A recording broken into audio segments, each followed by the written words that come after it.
This is to celebrate little teeny tiny interactions that sometimes result in remarkable things. So we're going to experiment with that, see where it goes.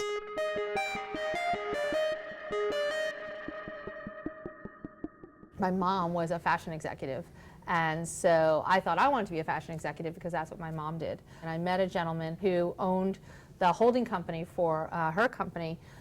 She set up an informational interview for me, and when I went to meet with him, on his floor was a stack of business plans. And I said, "Oh, what's that one?" And he said, "Oh, this is video vending company that we're thinking of investing in out of Philadelphia." I said, "I wrote that plan when I was at Penn. That was my entrepreneurial management program." And so I picked it up, and there was the plan that I wrote, and I said, "And don't invest, there are patent issues."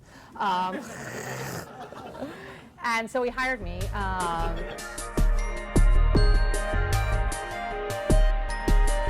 I think this concept of work-life balance is bunk. Like, I don't believe in it at all. I believe in work-life integration. So you have to figure out ways where you can make it work, and it's never going to be in complete balance. And if we try for that, we're always going to fail. Like all of our companies, you know, big or small, global or local, startup or scaled, they never turn off now, right? So I knew that leaving to have family dinners when I was in town, very, very important.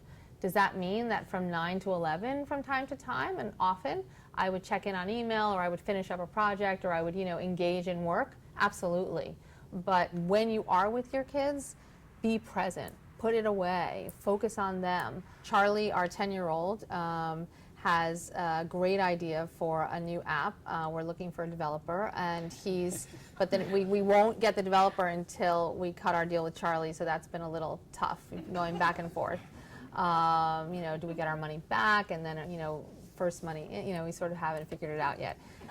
Jacob just is a prolific brander. He named Seth's most recent company, and he, you know, they live with us, so it is what it is.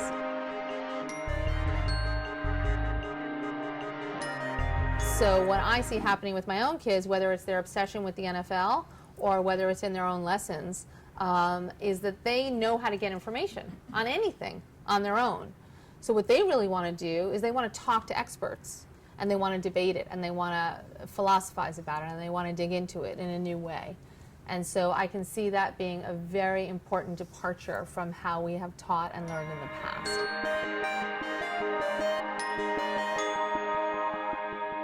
So how do you define a brand? Oof. Well, I'd say that a brand is not what you say about yourself, it's what a friend tells a friend. And so I think that it's really important to think when defining a brand, is your product a souvenir of that experience? I would say that Nike, as an example, when you see that swoosh in the middle of a non-consumption environment, you realize that that brand has telegraphed and traveled beyond its actual physical product.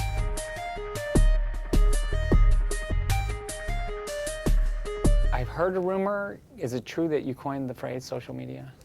I don't know anyone else that started using it in '94, and I had all the URLs. Social media wasn't made by any organization. It was facilitated. We were enablers. Everybody here is a producer. Everybody here has a voice. Everybody here, you know, can tweet this or post this, and all of a sudden we're all content creators. When I think about things that really have shaped and changed politics, geopolitics, governments, you know, mass movements, social change. I think that social media has given a voice to anybody who has or wants to say something and can find an audience to support them.